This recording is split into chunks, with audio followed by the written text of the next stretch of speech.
Hello dear viewers, support me by subscribing to my channel and share my video if you like it, and also make sure you comment your thoughts. Now let's start the video. The ancient walls of King's Landing had witnessed many sieges in their long history, but none quite like this. From the battlements of the Red Keep, the golden banners of House Lannister still flew defiantly, but below them stretched a sight that would have made even Aegon the Conqueror himself pause in wonder. 48,000 men in ordered ranks surrounded the great city, their banners displaying the heraldry of a dozen different nations and causes. The dire wolf of Stark, the three-headed dragon of Targaryen, the exotic sigils of Usse, free companies, and the simple cloth standards of liberated slaves who had chosen to follow their liberators across the narrow sea. But it was not the size of the army that struck fear into the hearts of the city's defenders. It was the four massive shapes that circled overhead like harbingers of doom, their wings casting shadows that moved across the ground like storm clouds. Bellion's roar echoed off the city's walls every few minutes, a sound that seemed to shake the very foundations of the Red Keep and remind all who heard it that the Age of Dragons had returned Westeros. Jon Targaryen stood in his command tent, studying detailed maps of the city that his agents had provided. The intelligence was remarkably complete. Every gate, every tower, every weakness in the ancient fortifications had been catalogued and analyzed. But more importantly, his people had confirmed that the wildfire threat had been neutralized. Tywin Lannister's final gambit had been quietly undone, though the old lion remained unaware of his defeat. The eastern gate shows the most promise, Ser Jorah Mormont was saying, pointing to a section of the map with his weathered finger. The walls there are older, built before Maegor's improvements. A concentrated assault with siege engines could breach them within days. Days we don't have, Jon replied, his gray eyes never leaving the map. Every hour we delay gives Tywin more time to prepare new surprises. And more importantly, it means more suffering for the people trapped inside those walls. Through the tent's open flap, he could see the streams of refugees that had been flowing out of the city since the siege began. Mostly small folk, craftsmen, servants, laborers who had decided that their chances were better with the Dragon King than with their current rulers. Each group that emerged brought new intelligence about conditions inside the capital, and the picture they painted was increasingly grim. "Your Grace," a familiar voice called from the tent's entrance.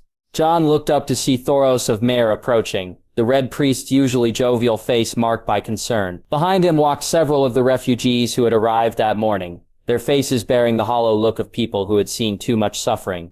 "Thoros," Jon acknowledged. "What news from the city?" The priest gestured to the refugees, his voice heavy with anger and sorrow. "Tell His Grace what you told me, goodman." An elderly baker stepped forward, his hands still bearing the flower stains of his trade, despite days of travel. "Your Grace," he said, his voice shaking with emotion. "It's the boy king. He's gone mad with fear and rage. Yesterday he ordered a dozen men flogged in the square just for speaking your name. Said anyone who showed you sympathy was a traitor." "Joffrey," Jon said grimly. The name left a bitter taste in his mouth. This boy who wore a crown he had not earned, who ruled through cruelty and caprice while his people suffered.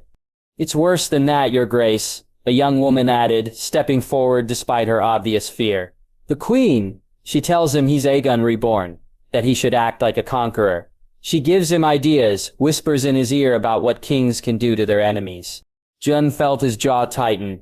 Cersei Lannister, using her own son as a weapon of terror while the city burned around them. It was exactly the kind of calculated cruelty he had come to expect from the Lannisters. But it still had the power to shock him. "And the people?" Daenerys asked, entering the tent in time to hear the last exchange. Her violet eyes were bright with anger at what she was hearing. "How do they respond to this madness?" "They're afraid, Your Grace," the baker replied. "But they're also angry, more angry than afraid, if truth be told. They see the dragons overhead. They hear the stories of what you've done in Essos, and they wonder why they should suffer under a mad boy when there's a true king at their gates." Thoros nodded grimly. "The mood in the city is changing, Your Grace. But you must be careful. Hearts can turn as quickly toward despair as toward hope. The people want to believe in you, but they need to see proof that their faith is justified." "Then we give them proof," Jon said firmly. He turned to one of his captains, a former slave named Krasnes, who had proven himself an able commander. Organize supply trains, food, clean water, medicine. I want them delivered to the city gates under flags of truce. Your Grace, Krasnes looked confused. We're besieging the city. Why would we? Because we're not here to conquer, Jon interrupted. We're here to liberate. The people inside those walls are not our enemies. They're the very people we're fighting to protect. Ser Jorah frowned. Your Grace, feeding the city will only prolong the siege.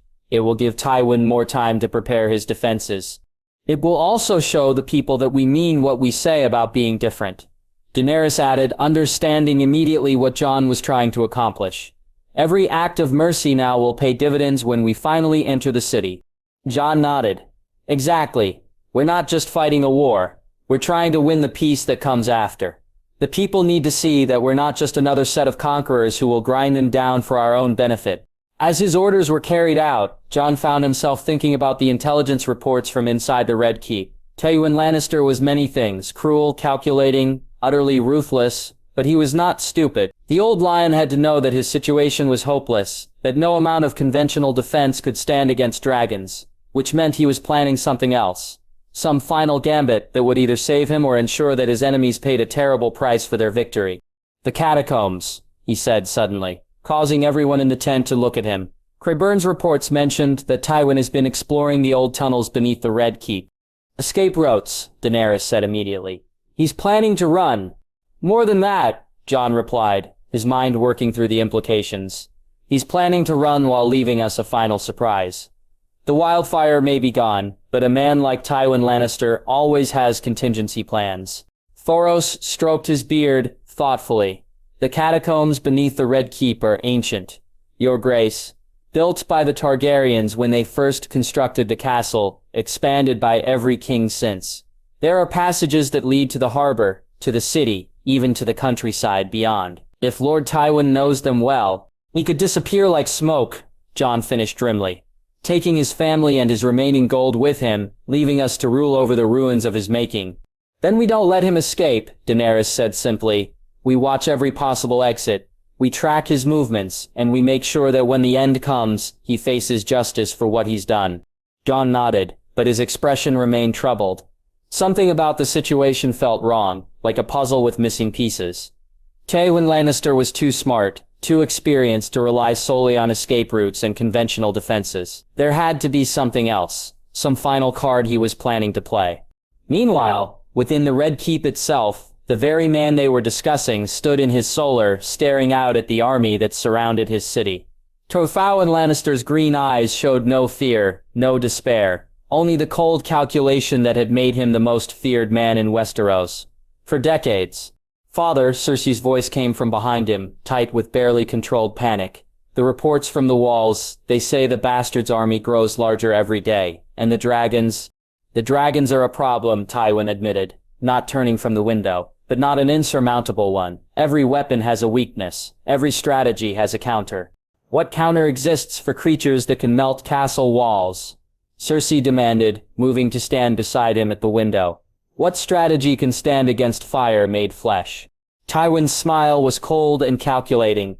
The same strategy that has always worked against overwhelming force, my dear daughter. You make the cost of victory so high that your enemies question whether it's worth paying. The wildfire, Cersei said, understanding immediately, but the pyromancers say it will take days to position it properly, and we may not have days. The wildfire is already positioned. Tywin replied calmly, every major intersection, every important building, every place where our enemies might think to establish control. When the time comes, King's Landing will become a funeral pyre that will be remembered for 1,000 years. What he did not know, could not know, was that his carefully laid trap had already been sprung in reverse. The wildfire caches he believed would save him had been quietly replaced with harmless substances, his trusted pyromancers replaced with Jon's agents. The funeral pyre he envisioned would never come to pass. And us? Cersei asked quietly. What becomes of our family when you light this fire? We survive, Tywin said simply. The tunnels beneath the Red Keep lead to a dozen different exits. By the time the flames begin to spread, we will be aboard a ship bound for Casterly Rock, where we can regroup and plan our return. And Joffrey? Tywin's expression hardened slightly. Joffrey is king. He will do his duty to the realm, just as we all must. The implication was clear, and Cersei felt a chill run down her spine. Her father was prepared to sacrifice even his own grandson if it meant denying victory to his enemies. It was a level of ruthlessness that shocked even her, and she had thought herself beyond such surprises. "He's just a boy," she said quietly. "He's a king," Tywin replied firmly, "and kings must sometimes make sacrifices for the good of the realm. You would do well to remember that, Cersei. Sentiment is a luxury we cannot afford." As if summoned by their conversation, Joffrey himself appeared in the doorway of the Solar, his young face twisted with the petulant rage that had become his default expression. The boy king wore his crown as if it were a weapon, and his green eyes burned with a fury that was both frightening and pathetic. "Grandfather," he said, his voice cracking with adolescent emotion, "the people in the courtyard are talking about surrender. They say the Dragon King offers mercy to those who bend the knee." "And what did you tell them?" Tywin asked, his voice carefully neutral. "I told them the kings don't surrender." Joffrey snarled. "I told them that anyone who speaks of bending the knee to a bastard will lose their tongue. I am Aegon Reborn. Just like Mother says, I will not bow to some northern bastard with stolen dragons." Tywin studied his grandson with calculating eyes, seeing both the potential weapon and the liability that the boy represented. Joffrey's rage could be useful. It would ensure that the city's defenders fought with desperation rather than half-hearted resistance. But it could also be dangerous if it turned the population completely against them. "Good," he said finally. "A king must show strength in the face of adversity. But remember, Joffrey, strength without wisdom is mere brutality. The people must fear you, but they must also believe that you fight for them, not just for your own power." "I fight for the realm," Joffrey declared, his voice rising to nearly a shout. "I fight to keep it from being overrun by foreign whores and their pet monsters." Cersei winced at her son's language, but said nothing. She had encouraged this behavior, had told him that he was Aegon Reborn, that he had the right to rule through fear and violence. Now she was seeing the consequences of those lessons, and they frightened her more than she cared to admit. Outside the Red Keep, the siege continued its slow, methodical progress. June's supply trains had arrived at the city gates, as promised, carrying food and medicine for the civilian population. The gesture had the desired effect. Word spread quickly through the city that the Dragon King was keeping his promises, that he truly did care about the welfare of the common people. But it also had an unintended consequence. As news of Jon's mercy spread, it highlighted by contrast the cruelty of their current rulers. Stories began to circulate of Joffrey's latest atrocities, of Cersei's cold indifference to suffering, of Tywin's willingness to sacrifice anyone and anything for his own advantage. "You are playing with hearts, lad," Thoros warned Jon as they watched another group of refugees emerge from the city. "But hearts turn quicker than swords. The people's love can become hatred just as easily, if you fail to live up to their expectations." Jon nodded grimly. "I know, but what's the alternative? Rule through fear like the Lannisters? Grind the people down until they're too broken to resist? That's not the kind of king I want to be." "Then you'd better be prepared to be the kind of king they need you to be," Thoros replied, "because once you take that city, once you sit that throne, every decision you make will affect millions of lives. There's no room for mistakes, no forgiveness for failures." As night fell over the besieged city, Jon stood outside his tent, looking up at the dragons that circled overhead like guardian spirits.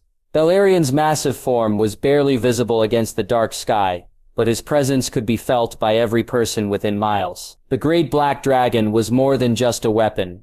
He was a symbol of the new age that was dawning, a reminder that the old rules no longer applied.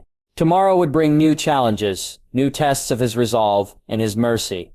Somewhere within those walls, Tywin Lannister was plotting his final gambit, unaware that his carefully laid plans had already been undone. Joffrey was growing more unstable by the day, his cruelty turning even his own supporters against him, and Cersei was clinging to power with the desperation of a drowning woman, willing to drag anyone down with her rather than face the consequences of her actions. The stage was set for the final act of this long, bloody drama. But unlike the tragedies that had come before, this one would end, not in destruction, but in liberation. The lion's den would fall, but from its ashes would rise something better, something worthy of the hopes and dreams of the people who had suffered for so long under Lannister rule. The siege of King's Landing would soon be over. The real work of building a just kingdom was about to begin.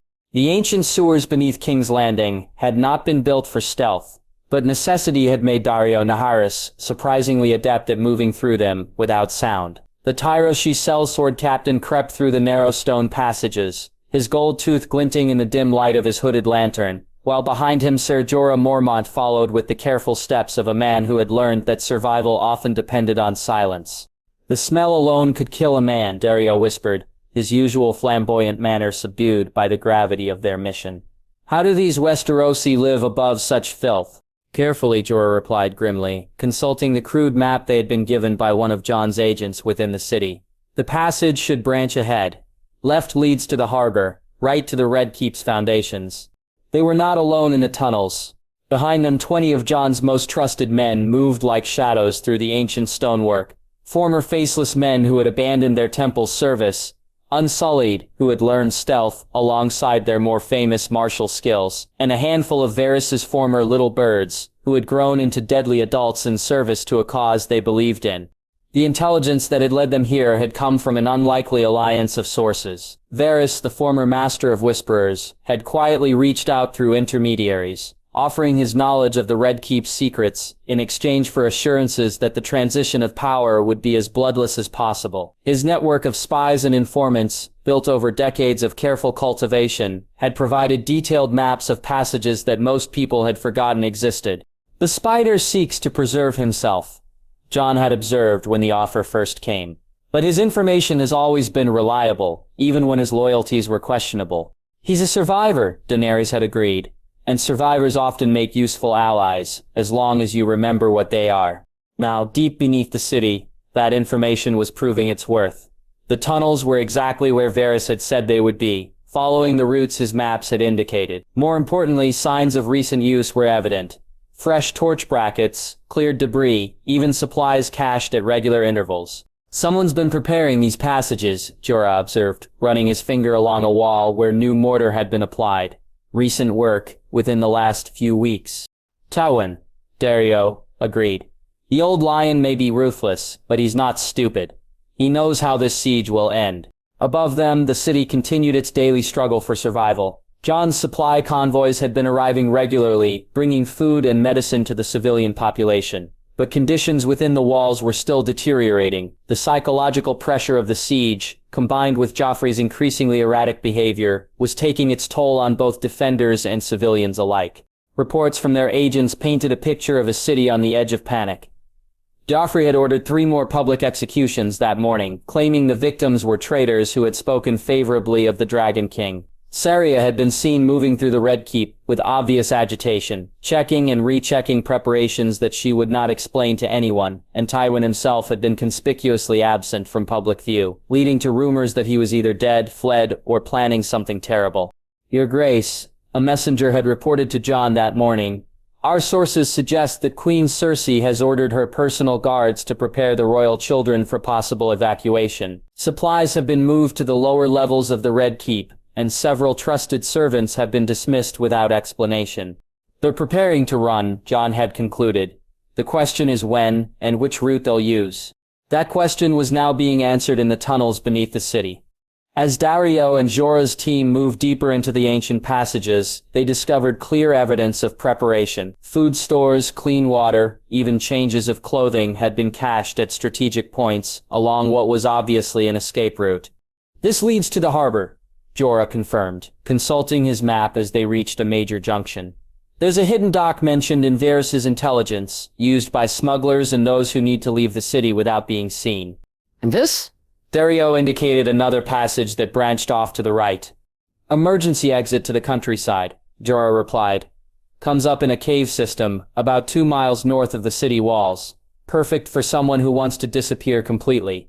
They spent the next hour mapping the entire network, identifying choke points where a small force could control access to multiple passages.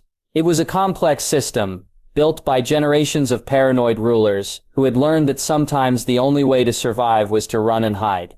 If we position men here, here, and here, Jorah said. Marking locations on their map, we can ensure that anyone trying to use these tunnels runs directly into our forces. Meanwhile, in the Riverlands, another part of Jon's strategy was unfolding. Robb Stark sat his horse on a hill overlooking the Trident, watching as Lannister banners approached from the west.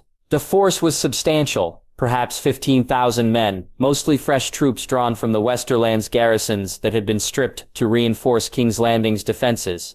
"They're trying to break the siege from behind," Sir Brynden Tully observed, the Blackfish's weathered face showing grim satisfaction.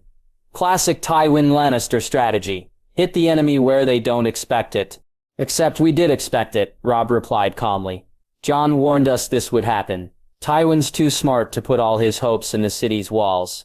The northern army that faced the approaching Lannisters was smaller, only 20,000 men, but they held the advantage of position and preparation. Robb had chosen his ground carefully, positioning his forces where the terrain would negate the enemy's numerical advantage and force them to attack uphill against prepared positions. "Sir Brynden," Robb said formally, "take the cavalry and hit their left flank when they commit to the assault.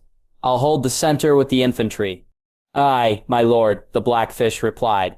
"It'll be good to remind these lions that the North remembers." The battle that followed was brief, but decisive. The Lannister force, expecting to catch the besiegers by surprise, instead found themselves facing a prepared enemy on ground of their choosing. Robb's tactical skills, honed by years of warfare, proved superior to the conventional strategies of commanders who had grown complacent during peacetime.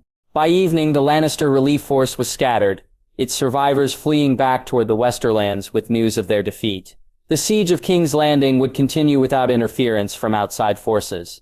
Back in the capital, news of the defeat reached the Red Keep by Revan, adding to the growing sense of desperation among the city's defenders. Tywin read the report in his solar, his green eyes showing no emotion as he absorbed the implications. "The relief force?" Cersei asked anxiously. "Destroyed," Tywin replied simply. "Robb Stark proved more competent than I anticipated." "Then we're truly alone," Cersei said, her voice barely above a whisper. "We were always alone," Tywin corrected. "The only difference is that now we know it." He moved to his desk where detailed plans lay spread across the surface. Maps of the tunnel system, timetables for evacuation, lists of essential personnel and supplies, everything needed for a carefully orchestrated retreat. "The preparations are complete," he continued. "When the time comes, we can be out of the city and aboard ship within 2 hours. From there, we sail to Casterly Rock and begin planning our return." "And Joffrey?" Cersei asked, though her tone suggested she already knew the answer. "Joffrey is king," Tywin said firmly. "His duty is to the realm, not to his own survival. If he chooses to stay and fight, that is his prerogative as a crowned monarch." The cold calculation in her father's voice sent a chill through Cersei. She had always known that Tywin was ruthless, but the idea that he would abandon his own grandson to save himself was shocking even by Lannister standards. "He's just a boy," she protested weakly. "He's a king who has made his choices," Tywin replied. "We cannot save those who refuse to be saved."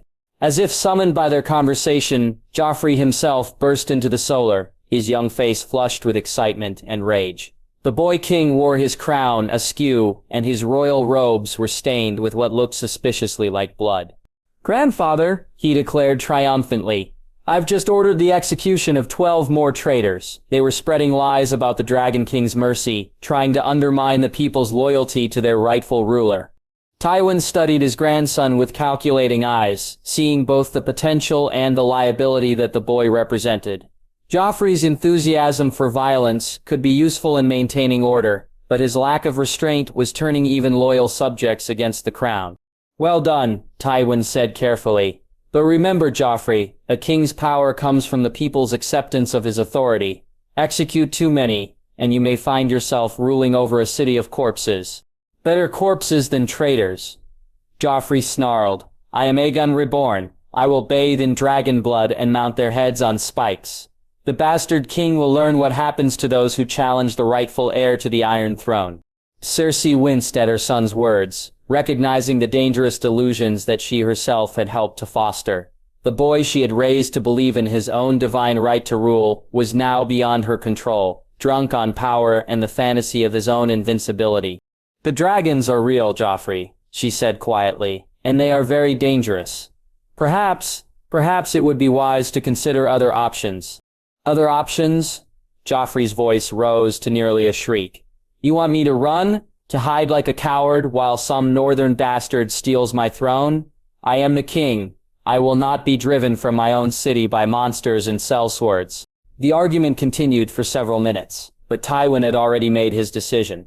Joffrey could stay and play king for as long as he wished. When the time came to evacuate, the boy would either come willingly or be left behind. The Lannister name and legacy were more important than any individual member of the family, even a crowned one. Deep beneath their feet, Daario and Jorah were completing their reconnaissance of the tunnel system. They had identified 3 main escape routes, mapped the locations of supply caches, and positioned their men at strategic points throughout the network. It's perfect, Daario observed with professional admiration. When Tywin makes his run, he'll have nowhere to go but straight into our arms. Don't underestimate him, Jorah warned. The man has survived this long by being smarter than his enemies. He may have contingencies we haven't discovered. Then we'll be ready for those too, Daario replied confidently. The Dragon King wants justice, and justice he'll have. Above them, the city continued its slow descent into chaos. But beneath the streets, in the ancient tunnels that had once been the secret highways of kings and spy masters, a trap was being set that would ensure the last of the Lancel lions would not escape to hunt another day. The fox was in the walls, but the hunters were already waiting. The dawn sky over King's Landing burned crimson as 4 dragons circled the ancient fortress like harbingers of a new age. From the walls of the Red Keep, the remaining defenders watched in growing terror as the massive siege engines rolled into position. Towers that stood as tall as the city's walls, battering rams that could shatter gates built to last centuries, and catapults loaded with stones that could crush a man to pulp. But it was not the engines of war that truly struck fear into their hearts. It was the sight of Balerion descending from the clouds like a black thunderbolt, his 100-foot wingspan casting shadows across the courtyard as his roar shook the very foundations of the castle. Behind him came Ygritte, her silver scales gleaming in the morning light, while Viserion and Rhaegal completed the aerial assault that would herald the end of Lannister rule. Jon Targaryen sat his destrier before the main gate, his gray eyes cold as winter steel as he surveyed the fortress that had been the seat of kings for 3 centuries. Beside him, Daenerys rode her own mount, her violet gaze fixed on the red stone walls that had sheltered tyrants and madmen for far too long. Behind them stretched an army of liberation, 48,000 strong, representing every corner of the known world, united in common cause. The outer defenses are ready to fall, Ser Jorah reported, riding up with the latest intelligence from their scouts. The siege towers are in position, the rams are prepared, and the dragons await your command. And the tunnels? Jon asked, though he already knew the answer. Secured, Jorah confirmed with grim satisfaction. Daario's teams are in position at every exit. If anyone tries to flee through the catacombs, they'll find themselves in chains rather than freedom. Jon nodded, then raised his hand to signal the beginning of the end. Across the field, war horns sounded, their deep notes echoing off the city walls like the voice of destiny itself. The siege engines lurched into motion, their crews working with the precision of men who knew that history was watching. "Open the gates!"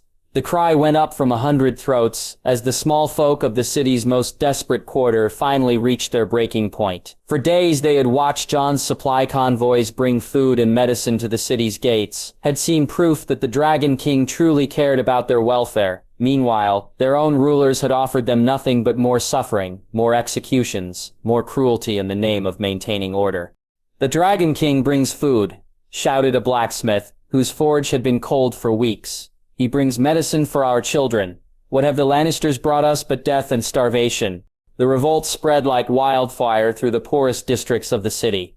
Guards who might have tried to maintain order found themselves vastly outnumbered by angry citizens who had nothing left to lose. Within minutes, the gates of Flea Bottom were thrown open, and Jon's advance forces poured through to secure the breach. "The people have spoken," Daenerys observed, watching as more and more of the city's districts fell to internal revolt. "They choose liberation over oppression. They choose hope over despair." Jon replied, but his expression remained grim. "Now we have to prove that their faith in us is justified." The assault on the Red Keep itself began with a sound like thunder. Tyrion's dragon fire struck the main gate with the force of a falling star, melting iron and stone alike into glowing slag. The ancient portcullis, which had withstood siege and storm for centuries, crumpled like parchment before the fury of dragon flame. Behind the walls, panic was spreading through the ranks of the defenders. Gold cloaks who had expected to fight men found themselves facing creatures of legend, while knights who had trained for conventional warfare discovered that their skills meant nothing against enemies who could fly and breathe fire. "Where's the wildfire?" one captain shouted to his men as they retreated from the outer courtyard. "Lord Tywin promised us wildfire." But no green flames came to save them. The caches that Tywin had so carefully prepared had been quietly neutralized by Jon's agents, leaving the defenders with nothing but conventional weapons against an enemy that commanded the power of dragons.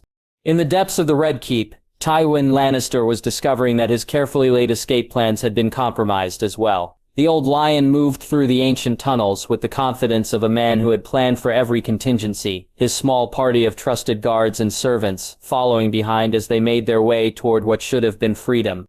"The passage opens onto the harbor in another 100 yards, he told Cersei, who walked beside him with Myrcella and Tommen close behind. "The ship is waiting. Within the hour, we'll be sailing for Casterly Rock." But when they reached the tunnel's end, instead of finding an empty dock and a waiting vessel, they found themselves facing a ring of steel. Daario Naharis stood in the center of the circle, his gold tooth gleaming in the torchlight, while behind him 20 of Jon's most trusted men waited with drawn swords. "Lord Tywin Lannister," Daario said with mock courtesy, offering an elaborate bow. "His Grace the King has been expecting you." For the first time in decades, Tywin Lannister's composure cracked. The man who had been the most feared lord in Westeros stared at the trap that had been laid for him, his green eyes showing a flicker of something that might have been fear. "Impossible," he said quietly. "The tunnels are known only to Varys and his little birds," Daario finished cheerfully. "Who decided that serving the Dragon King was preferable to serving a man who burns cities for spite? Did you really think your secrets would remain secret forever?"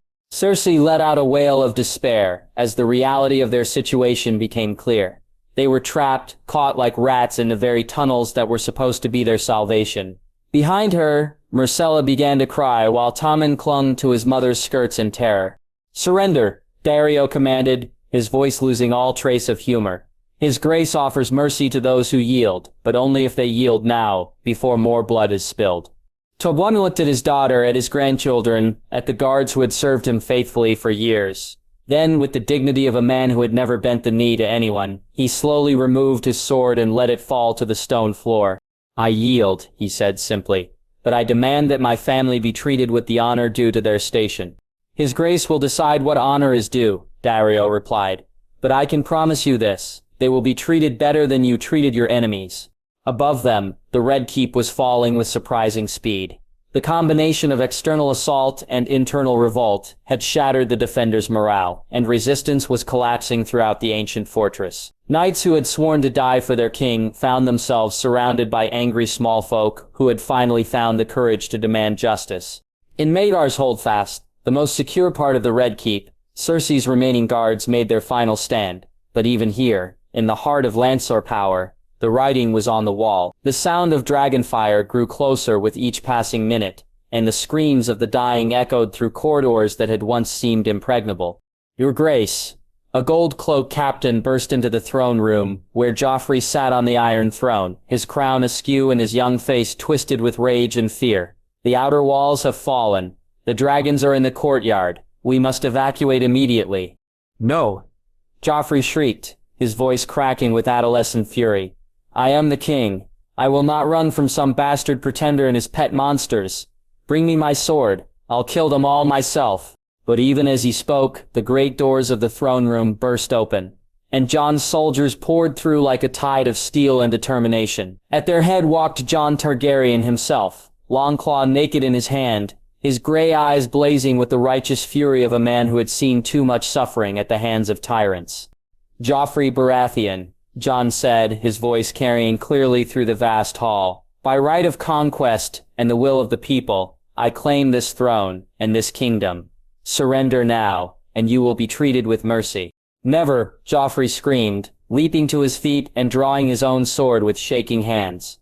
"I am Aegon Reborn. I am the rightful king. You are nothing but a bastard usurper, who—" His words were cut off as two of Jon's guards seized him from behind, easily overpowering the boy despite his struggles. The crown fell from his head and clattered across the stone floor, its golden circlet rolling to a stop at Jon's feet. "Let me go!" Joffrey continued to shriek as he was dragged away. "I am the king. My Kingsguard will protect me." They swore oaths. But his Kingsguard were nowhere to be seen. Some had died in the fighting, others had fled when they realized that the wildfire they had been promised would never come. The few who remained had already thrown down their swords and begged for mercy. In the end, it was Cersei who made the final stand. After being taken back here by Jon's loyal men, she appeared at the top of the great staircase that led to the royal apartments, her golden hair disheveled and her green eyes blazing with a fury that matched her son's. "Bastard!" she screamed, her voice echoing through the throne room like the cry of a wounded animal. "Bastard usurper! You have no right to this throne, no right to this kingdom. You are nothing, nothing." She continued her tirade even as Jon's guards climbed the stairs to take her to other prisoners, her voice growing more shrill and desperate with each word.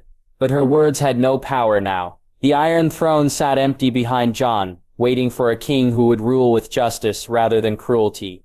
"It's over," Daenerys said quietly, appearing at Jon's side as the last of the Lannister resistance was rounded up.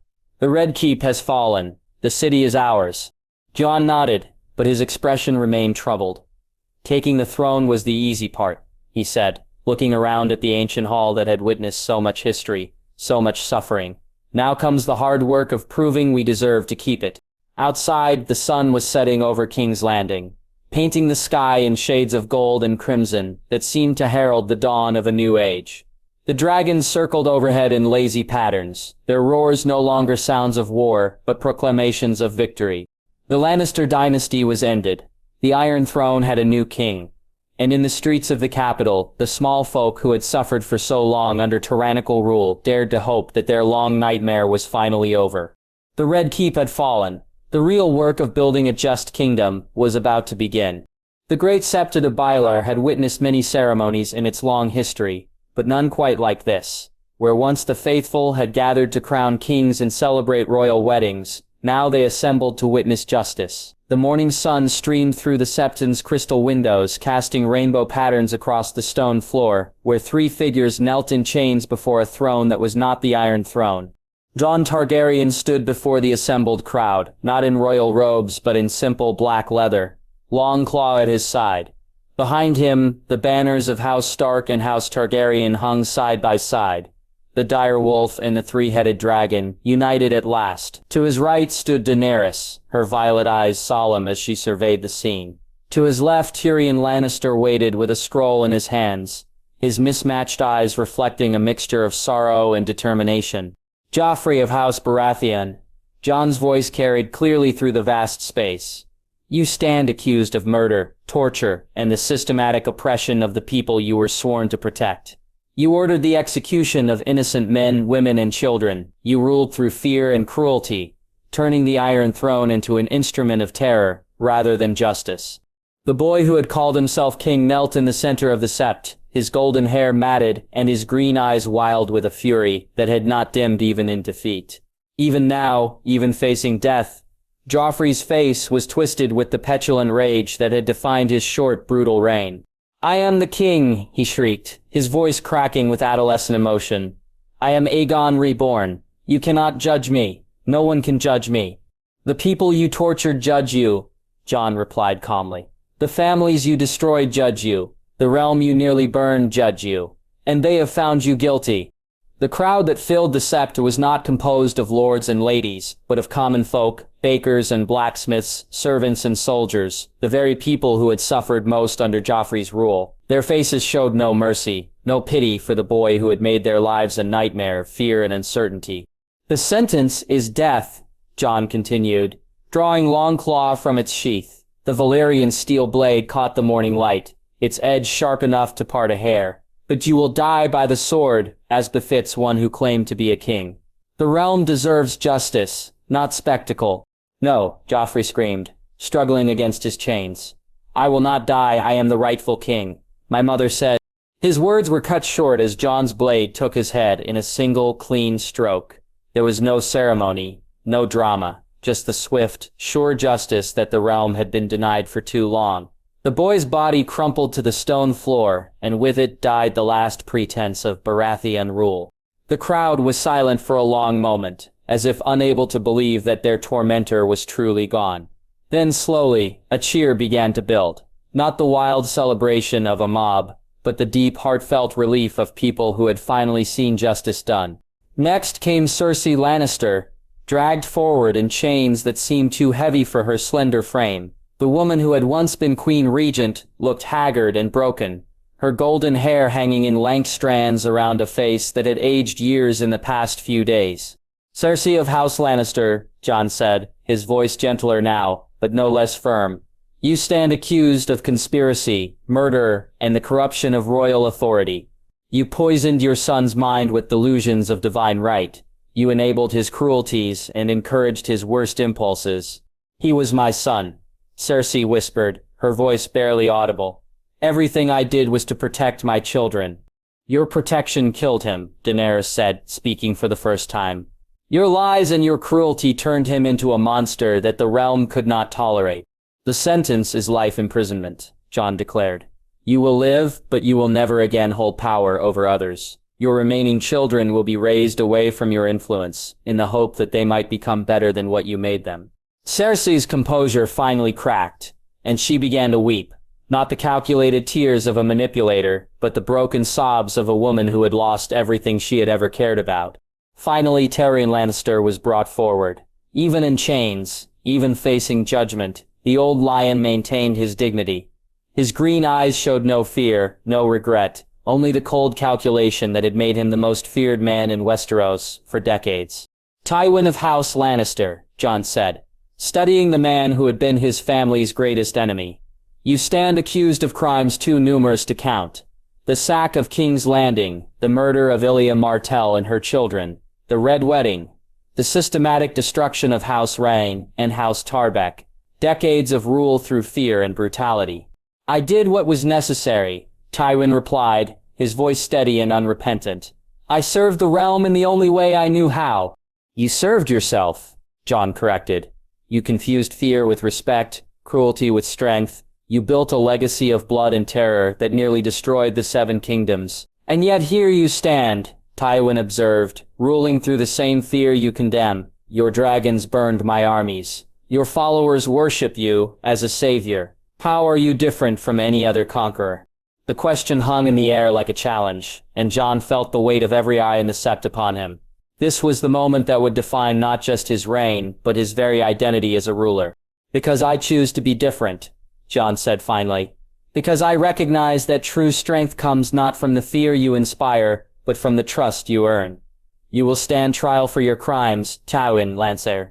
You will face judgment not from a king, but from the people you wronged." "A trial?" Tywin's eyebrows rose slightly, the first sign of surprise he had shown. "How civilized of you." "Justice requires more than royal decree," Jon replied. "It requires evidence, testimony, the chance for defense. Even you deserve that much." As the prisoners were led away, Jon turned to address the crowd that still filled the sept. These were his people now. Not subjects to be ruled, but citizens to be served. The weight of that responsibility settled on his shoulders like a cloak of lead. "People of King's Landing," he said, his voice carrying to every corner of the vast space. "Today marks the end of one age and the beginning of another. But I will not rule you as kings have ruled before." He gestured to where the Iron Throne would normally sit, but the ancient seat of power was nowhere to be seen. In its place stood a simple wooden table surrounded by chairs, a council table where decisions would be made through discussion rather than decree. "The Iron Throne was built from the swords of conquered enemies," Jon continued. "It was a symbol of dominance, of rule through fear and force. That age is over. I will not sit upon a throne of blades and call myself your king." A murmur ran through the crowd. Confusion, uncertainty, but also hope. This was not what they had expected from a conqueror. "Instead," Jon said, raising his voice, "I declare myself protector of the realm, alongside Daenerys Targaryen. We will serve as guardians of your rights, defenders of your freedoms, but we will not rule as tyrants. The people will have a voice in their own governance. Daenerys stepped forward, her violet eyes bright with conviction. We have seen what happens when power is concentrated in the hands of the few, she said. We have seen the suffering that results when rulers forget that they serve the people, not the other way around. A council will be formed, Jon announced, drawn from all walks of life, lords and commoners, merchants and craftsmen, scholars and soldiers. Together we will rebuild this realm on foundations of justice, rather than fear. From the crowd a voice called out, "What of the lords who supported the Lannisters? What of those who profited from their cruelty?" "Justice will be done," Jon replied firmly, "but it will be justice tempered with mercy. Those who committed crimes will face trial. Those who merely followed orders will be given the chance to prove their worth and service to the realm. We will not repeat the cycle of vengeance that has plagued this kingdom for generations." As the ceremony concluded, and the crowd began to disperse, Tyrion Lannister approached Jon with careful steps. The dwarf's face showed a mixture of gratitude and uncertainty, grateful to be alive, uncertain about his place in this new order. "Your Grace," Tyrion began, then caught himself. "Forgive me, Lord Protector, I wanted to thank you for sparing my life." "You helped us when it mattered," Jon replied. "Your intelligence about the wildfire caches saved thousands of lives. That counts for something." "Even so," Tyrion said, "I am still a Lannister. My name carries the weight of my family's crimes." "Names can be redeemed," Daenerys observed, joining the conversation. "Actions matter more than birth. You've proven that you can choose to serve justice rather than power." Jon nodded. "I have a proposition for you, Tyrion. The realm will need a master of whisperers, someone to gather intelligence, to root out corruption, to ensure that we know what's happening in every corner of the kingdom. But I want someone who will use that knowledge to serve the people, not to play games of power." Tyrion's mismatched eyes widened slightly. "You're offering me a position on your council. I'm offering you a chance to help build something better." Jon corrected, "Your wit, your knowledge of how the game is played, we need that. But we need it in service of justice, not ambition." "Master of tongues, perhaps," Tyrion mused, a slight smile playing at the corners of his mouth. "It has a better ring to it than master of whisperers. Less sinister." "Call it what you will," Jon said. "The important thing is that you use your talents to serve the realm, not to serve yourself." As the sun reached its zenith over King's Landing, the banners of Stark and Targaryen flew side by side from the towers of the Red Keep. The Lion of Lannister was nowhere to be seen. Its roar had been silenced at last, its reign of terror brought to an end. But this was not just the end of one dynasty and the beginning of another. It was the start of something entirely new, a realm where power would be shared, rather than hoarded, where justice would be blind to birth and station, where the people would have a voice in their own destiny. The Iron Throne sat empty in the throne room, its 1,000 blades reflecting the light that streamed through the windows. It would remain empty, a reminder of the old ways, the failed ways, the ways that had brought nothing but suffering to the Seven Kingdoms. In its place, a new form of government was being born. Not perfect, not without challenges, but built on the radical idea that those who rule should serve those they govern, rather than the other way around. The age of kings was ending. The age of the people was about to begin. And in the streets of King's Landing, for the first time in living memory, the small folk dared to hope that their children might inherit a better world than the one they had known. The Lannister dynasty was broken, their roar was silenced, but from the ashes of their tyranny, something new and hopeful was rising. A realm where justice would reign supreme, and where the people would finally have the voice they had been denied for so long. The protectors had come home.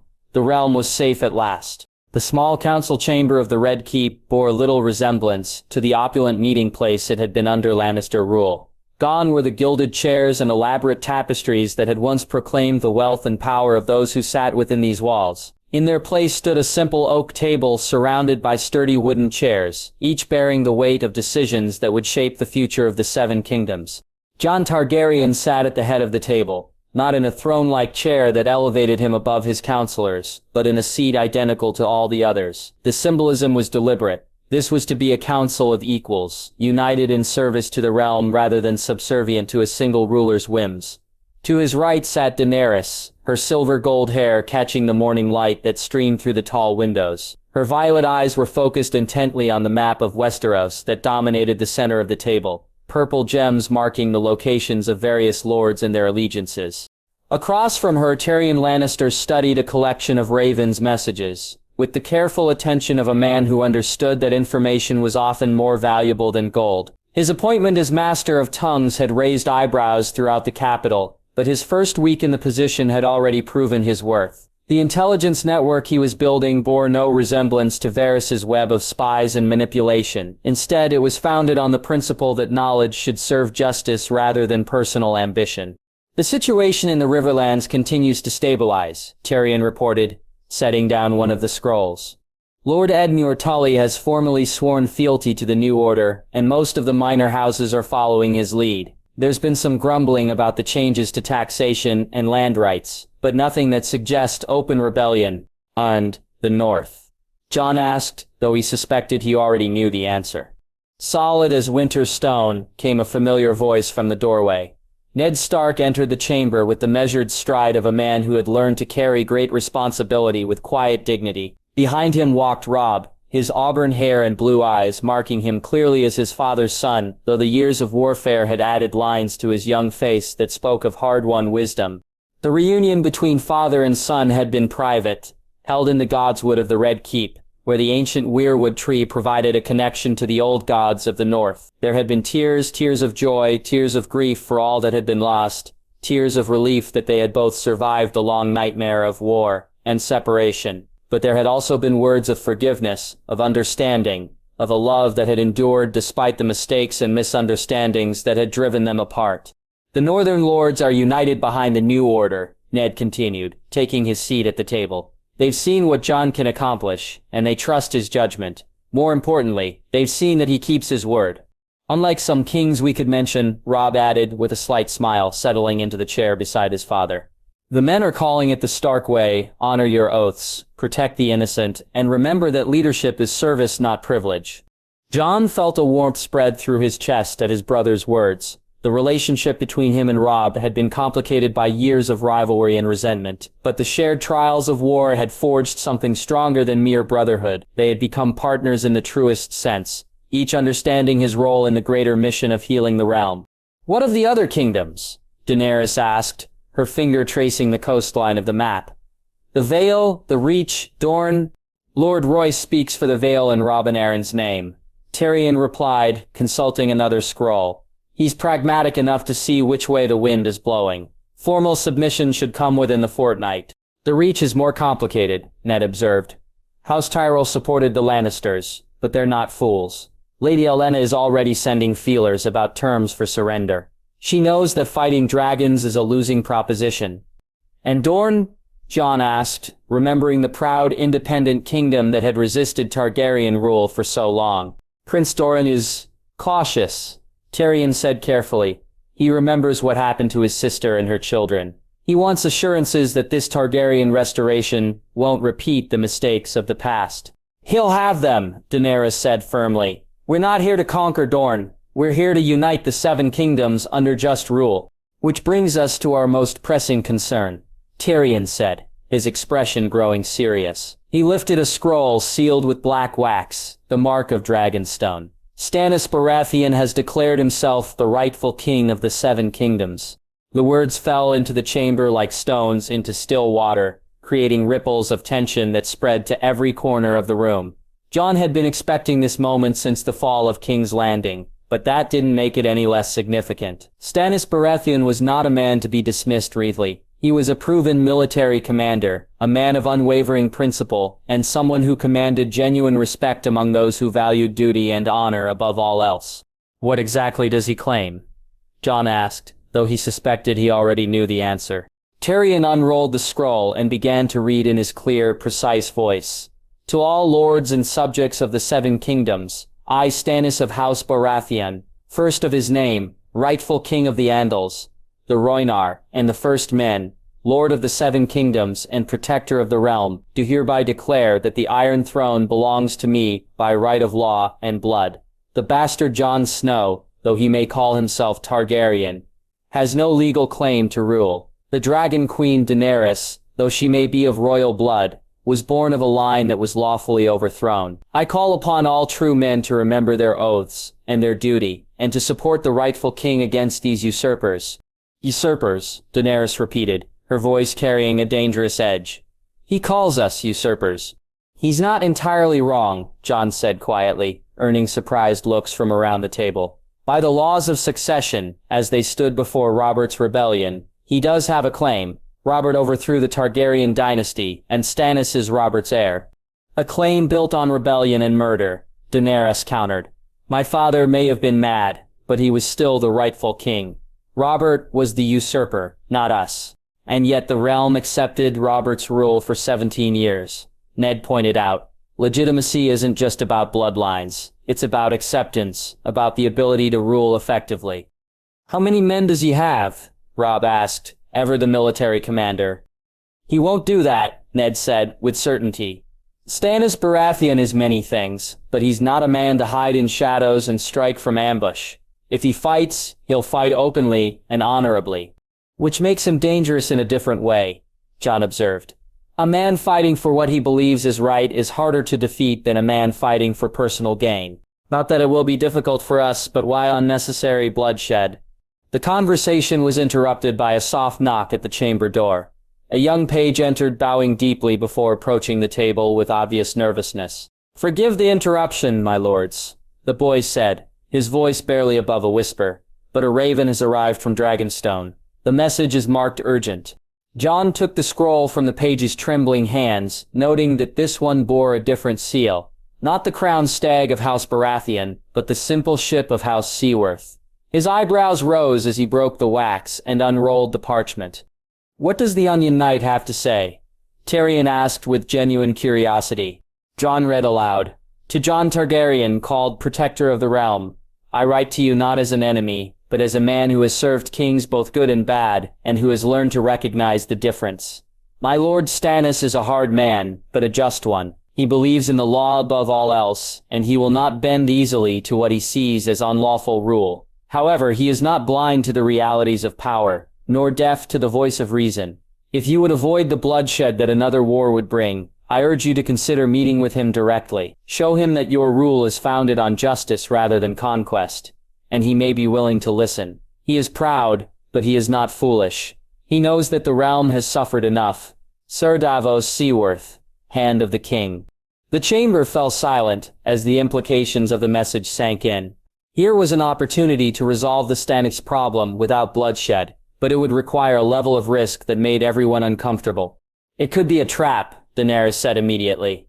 Stannis could be using Davos to lure us into a vulnerable position. Davos Seaworth isn't the type for elaborate deceptions, Ned countered. He's an honest man, perhaps the most honest man in the Seven Kingdoms. If he says Stannis might be willing to listen, then there's truth in it. But meeting with him would be incredibly dangerous, Robb pointed out. Dragonstone is a fortress, and we'd be putting ourselves at his mercy.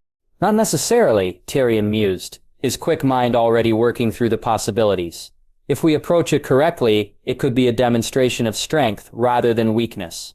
Show up with dragons. Make it clear that we're negotiating from a position of power, not desperation. No, Jon said firmly, surprising everyone at the table. If we're going to do this, we do it right. We go to Dragonstone as equals, seeking a peaceful resolution, not as conquerors dictating terms. Jon, Daenerys said, her voice tight with concern. You're talking about walking into the stronghold of a man who considers you a usurper. The risk. The risk is worth it if it prevents another war. Jon interrupted. How many more people have to die for the Iron Throne? How many more families have to be torn apart? The realm is bleeding. Dany, it needs healing, not more fire and blood. And if Stannis refuses to listen, she pressed, if he decides that the best way to deal with usurpers is to remove their heads, then we'll deal with that when it happens, Jon replied. But I won't start a war with a good man, just because it's easier than trying to find peace. Stannis Baratheon is a good man, Ned agreed. Rigid, uncompromising, sometimes cruel in his pursuit of justice, but fundamentally good.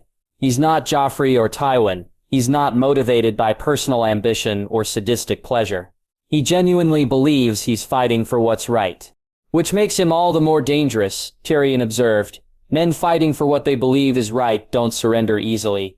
But they can be reasoned with, Jon countered. If we can show him that our rule serves justice better than his would, he might be willing to step aside. And if we can't? Robb asked. Jon was quiet for a long moment, staring at the map of Westeros, with its scattered purple gems marking the locations of potential allies and enemies. Finally, he looked up, his gray eyes reflecting the weight of the decision he was about to make. "Then we'll have to fight him," he said simply. "But not until we've exhausted every other option. I won't have it said that we chose war over peace, that we valued our crowns more than our people's lives." "You're determined to do this," Daenerys said. It wasn't a question. "I am," Jon confirmed. "The question is whether you'll come with me."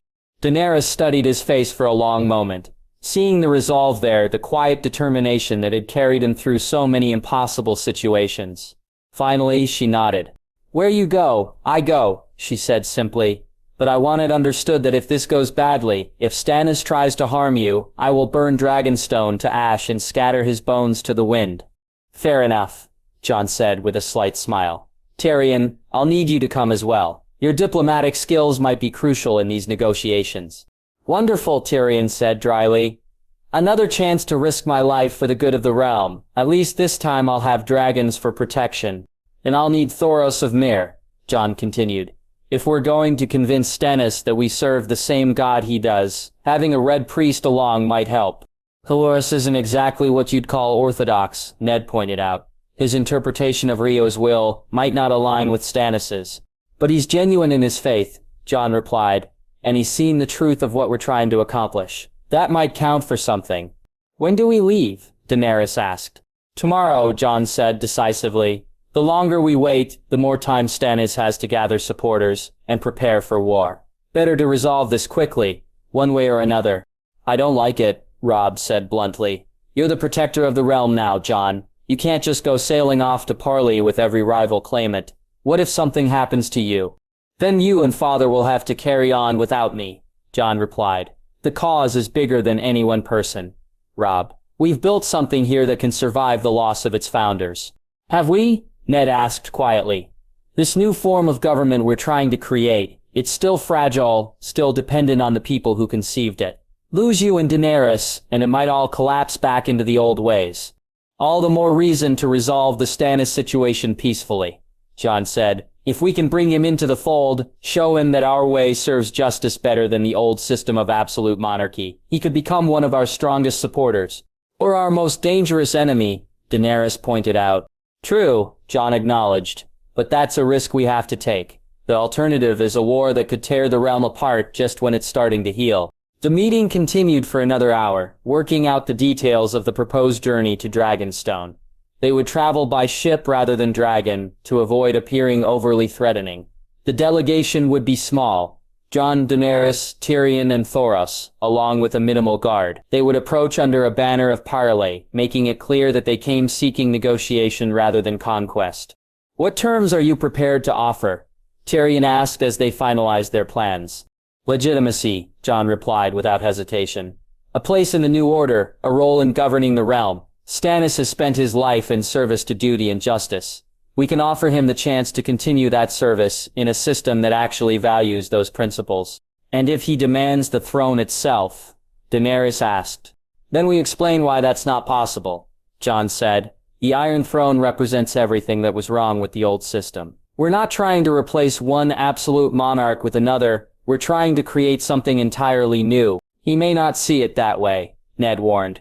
"To Stannis, the law is the law. If he believes he's the rightful king, he may not be willing to accept any compromise that doesn't acknowledge that fact. Then we'll have to convince him that sometimes the law must evolve to serve justice," Jon replied. "That's what we're trying to do here, create a system where the law serves the people, not the other way around." As the council meeting drew to a close, each member of the group felt the weight of what they were attempting. The journey to Dragonstone would be more than just a diplomatic mission. It would be a test of everything they claimed to believe in. Could they truly build a realm based on justice and cooperation? Could they convince a man like Stannis Baratheon that their way was better than the old system of kings and subjects? The answers to those questions would determine not just the fate of their own rule, but the future of the Seven Kingdoms itself. As they prepared to leave the chamber, each lost in their own thoughts about the challenges ahead, none of them could have imagined just how crucial the next few days would prove to be. That evening, as the sun set over King's Landing, Jon stood on the battlements of the Red Keep, looking out over the city that had become his responsibility. The streets below bustled with activity as the people went about their daily lives, no longer living in fear of arbitrary execution or royal whim. Markets that had been empty under Lannister rule were now full of goods and customers. Children played in squares where bodies had once hung from gibbets. The transformation was remarkable, but Jon knew it was still fragile. Daenerys joined him on the battlements, her presence a comfort in the gathering darkness. They stood together in comfortable silence, watching the lights begin to twinkle in windows throughout the city. "Do you think we're doing the right thing?" she asked, finally. "I think we're doing the only thing we can do, and still live with ourselves," Jon replied. "Stannis isn't our enemy, Dany. He's a good man who happens to disagree with us about who should rule. If we can't find a way to work with good men who disagree with us, then we're no better than the tyrants we replaced. And if he can't be convinced?" Jon was quiet for a long moment, considering the question. "Then we'll have to stop him," he said finally. "But not until we've tried everything else first." "The dragons could end this quickly," Daenerys pointed out. "One flight over Dragonstone, one demonstration of power, and Stannis would have to acknowledge reality. Power without legitimacy is just tyranny, with better weapons." Jon replied, "We need Stannis to accept our rule because he believes it's right, not because he's afraid of our dragons." "You're asking a lot of him," Daenerys observed. "You're asking him to abandon everything he's believed in, everything he's fought for." "No," Jon corrected. "I'm asking him to see that what he's always fought for, justice, duty, service to the realm, can be better served under our system than under the old one. Stannis has never wanted to be king for personal glory. He's wanted to be king because he believes it's his duty. If we can show him a way to serve that duty without wearing a crown, he might be willing to listen. And if we can, then we'll deal with that when it happens," Jon said. "But I won't give up on peace until I'm absolutely certain it's impossible." The next morning dawned clear and bright, with favorable winds for sailing. The ship that would carry them to Dragonstone was not a warship, but a merchant vessel, chosen deliberately to appear non-threatening. Jon had insisted on this detail, just as he had insisted on traveling with a minimal guard and approaching under a banner of parley. "You're either very brave or very foolish," Tyrion observed as they prepared to board the ship. "I'm not entirely sure which." "Probably both," Jon admitted. "But sometimes that's what leadership requires." Thoros of Myr joined them at the docks, his red robes bright in the morning sun. The priest had aged considerably since Jon had first met him, the years of war and hardship etching lines in his face. But his faith remained strong. More importantly, his understanding of what they were trying to accomplish had grown deeper with each passing day. "The Lord of Light has shown me visions of this meeting," Thoros said as they walked toward the ship. "Fire and shadow, light and darkness, all swirling together. The outcome is not certain, but the importance is clear. What happens on Dragonstone will shape the future of the realm." "No pressure," Tyrion muttered under his breath.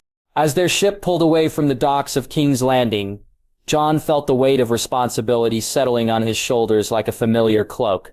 Behind them lay a city that was finally beginning to heal from years of tyranny and war. Ahead lay an uncertain confrontation with a man who might become either their greatest ally or their most dangerous enemy. The journey to Dragonstone would take most of the day, giving them time to prepare for what might be the most important negotiation in the history of the Seven Kingdoms. As the ship cut through the waves of Blackwater Bay, Jon found himself thinking not about crowns or thrones, but about the people they served. The farmers and craftsmen, the soldiers and servants, all the ordinary men and women who deserved to live in peace under just rule. That was what this was really about, he realized. Not personal ambition or dynastic claims, but the simple idea that government should serve the people, rather than the other way around. If they could convince Stannis Baratheon of that truth, they might just succeed in creating something that had never existed before in Westeros, a realm where justice truly reigned supreme. The sun climbed higher as their ship sailed toward its destiny, carrying with it the hopes and dreams of millions of people who had suffered too long under the old ways. Whatever happened on Dragonstone, Jon was determined that it would be decided by reason and principle rather than by fire and blood. The stag's shadow loomed ahead, but perhaps, just perhaps, it could be convinced to join the light. As the ancient fortress of Dragonstone came into view on the horizon, its dark towers rising from the volcanic rock like the teeth of some primordial beast, Jon felt a mixture of anticipation and apprehension. This had been his family's ancestral seat for centuries, the place where Aegon the Conqueror had planned his invasion of Westeros. Now it was held by a man who considered him a usurper, a man whose sense of duty and justice might prove either their salvation or their doom. "There she is," Daenerys said softly, joining him at the ship's rail. "Dragonstone. I was born there, you know, in the midst of a storm that nearly tore the castle apart. And now we're sailing into another storm," Jon observed. "One that might determine whether our children inherit a realm of peace or a realm of war." "Our children?" Daenerys asked, raising an eyebrow. Jon felt his cheeks redden slightly. "The realm's children," he corrected quickly. "All of them."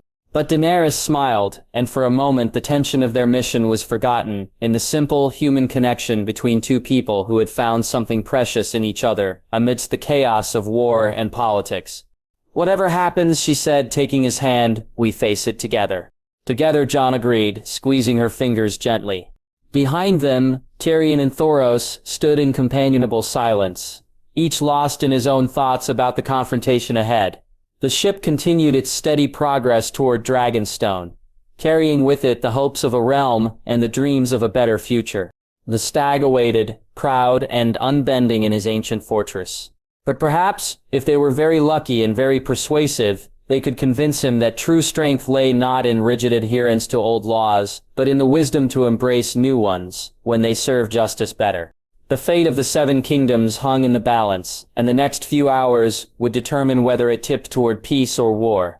The ancient fortress of Dragonstone rose from the dark volcanic rock like a monument to Targaryen power, its twisted spires and grotesque gargoyles carved in the likeness of dragons long dead. The morning mist clung to its walls like ghostly fingers, giving the entire structure an otherworldly appearance that spoke of old magic and older bloodlines. As their ship approached the harbor, Jon could see the banners flying from the castle's towers, the crowned stag of House Baratheon, black on gold, snapping proudly in the salt wind. "Cheerful place," Tyrion observed dryly, studying the fortress through a spyglass. "I can see why your ancestors chose it as their seat. Nothing says bow before me quite like a castle that looks like it was designed by nightmares." "It was built to intimidate," Daenerys replied, her violet eyes fixed on the approaching shore. "Aegon wanted everyone who saw it to know that the dragons had come to stay. And now we're here to convince another king that dragons and stags can coexist," Jon said quietly. "Let's hope we're more persuasive than we are intimidating." The harbor of Dragonstone was smaller than King's Landing's, but no less impressive. Ancient stone piers extended into the dark water, their surfaces worn smooth by centuries of salt spray and weather. Warships bearing the Baratheon stag rode at anchor, their crews watching the approaching vessel with obvious suspicion. Jon counted at least a dozen ships of various sizes, not enough to challenge their dragons directly, but more than sufficient to cause significant problems if negotiations failed. As their ship was secured to the pier, a delegation from the castle approached. At its head walked a man Jon recognized immediately from descriptions, Ser Davos Seaworth, the Onion Knight. His weathered face bearing the marks of a lifetime spent at sea. Behind him came a dozen guards in Baratheon colors, their hands resting casually on their sword hilts, in a display that managed to be both respectful and threatening. "Lord Protector," Davos said with a formal bow as Jon stepped onto the pier. "His Grace King Stannis awaits you in the Great Hall. He bids me escort you and your companions to the castle." "Ser Davos," Jon replied with equal formality. "We come seeking peaceful resolution to our differences. I hope your king is prepared to listen with an open mind." "My king listens to all who speak truth," Davos replied carefully. "Whether he likes what he hears is another matter entirely." The walk up to the castle was conducted in relative silence, each member of the party lost in their own thoughts about the confrontation ahead. The path wound between ancient stone walls carved with dragon motifs, their eyes seeming to follow the procession as it made its way toward the main gate. Jon found himself thinking about his ancestor Aegon, who had walked these same stones 3 centuries ago as he planned the conquest of Westeros. The irony was not lost on him. Here he was, a Targaryen, coming to negotiate with the very dynasty that had helped overthrow his family's rule. The Great Hall of Dragonstone was a vast chamber dominated by a throne carved from a single block of black stone. Unlike the Iron Throne with its 1,000 melted swords, this seat spoke of older power, of the volcanic forces that had shaped the island itself. And upon that throne sat Stannis Baratheon, first of his name, rightful king of the Andals, and the first men, at least in his own estimation. Stannis was exactly as Jon had imagined him, tall and lean, with iron-gray hair and a jaw that looked like it had been carved from granite. His blue eyes, so different from the warm blue of Robert, studied the approaching delegation, with the intensity of a man who had spent his life making hard decisions and living with their consequences. He wore no crown, but his bearing was unmistakably regal, the bearing of a man who had never doubted his own authority or his right to rule. To the king's right stood another figure that caused Jon's eyebrows to rise in surprise. Renly Baratheon, youngest of the three brothers, looked remarkably well for a man who was supposed to be dead. His green eyes sparkled with the same charm that had made him beloved in the courts of the South, and his smile suggested that he found the entire situation rather amusing. "So," Stannis said, without preamble, his voice carrying the harsh edge of grinding stone, "the bastard of Winterfell comes to parley. Tell me, Jon Snow, or do you prefer Targaryen now? Do you mean to burn me out with your dragons, as your ancestors did to Harren the Black?" The directness of the question caught some of the delegation off guard, but Jon had expected nothing less from a man renowned for his bluntness. He stepped forward, meeting Stannis's gaze without flinching. "I come seeking peace, your grace," Jon replied formally. "The realm has bled enough. I have no desire to add your blood to the rivers that have already been spilled." "Sometimes war is necessary to achieve peace," Daenerys interjected, moving to stand beside Jon. "We fought to end tyranny, not to create it." "Tyranny," Stannis mused. "Another interesting word. Tell me, Dragon Queen, what would you call it when foreign invaders overthrow the lawful government of a kingdom?" "I would call it justice," Daenerys replied without hesitation. "When that lawful government was built on murder, torture, and the systematic oppression of its own people." "Oh, brother," Renly said with a theatrical sigh, speaking for the first time since the delegation had entered the hall. "Still grinding that same old axe, I see. Tell me, how has rigid adherence to the law served the realm lately? Last I checked, King's Landing was ruled by a sadistic boy who enjoyed watching people die for his amusement." "Joffrey was not Robert's son," Stannis replied coldly. "He was a bastard born of incest, with no more right to the throne than any other pretender. And yet he ruled for years while you brooded here on your island," Renly countered. "Meanwhile, this young man," he gestured toward Jon, "actually did something about it. He broke the lions, united the realm, and brought justice to those who had been denied it for so long." Jon found himself studying the dynamic between the two brothers, with fascination. The tension between them was palpable, but it was the tension of family rather than enemies. Whatever had happened to bring Renly to Dragonstone, it was clear that the brothers had found some way to reconcile their differences. "You were supposed to be dead," Tyrion observed, addressing Renly directly. "The reports from the Reach suggested that Loras Tyrell had killed you in a duel." Renly's smile widened. "Reports of my death were greatly exaggerated. Loras and I staged the whole thing to get me away from the Toryllia's influence. They were becoming rather insistent about my marriage prospects. I thought it better to disappear for a while and let events play out." "And you came here?" Daenerys asked, clearly surprised. "Where else would I go?" Renly replied. "Stannis may be as rigid as a sword blade, but he's still my brother. And despite our differences, we both want what's best for the realm."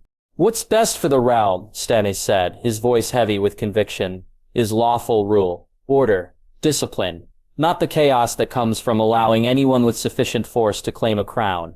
"And what if the law itself is unjust?" Jon asked quietly. "What if the system that creates lawful rule is fundamentally flawed?" Stannis's eyes narrowed. "Explain yourself." Jon took a deep breath, knowing that the next few minutes would determine the success or failure of their entire mission. "The Iron Throne was built on conquest, Your Grace. Aegon the Conqueror didn't have any legal right to rule the Seven Kingdoms. He simply had the power to take them. Every dynasty since then has ruled by the same principle. Might makes right, as long as you can maintain it.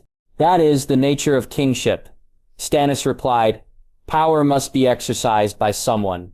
Better that it be exercised by those with the legal right to do so." But what gives someone that legal right? Jon pressed. Birth? Blood? The ability to kill your rivals? We've seen where that leads, to kings like Joffrey, who believed that royal blood gave them the right to torture and murder their subjects with impunity. Joffrey was not of royal blood, Stannis said firmly.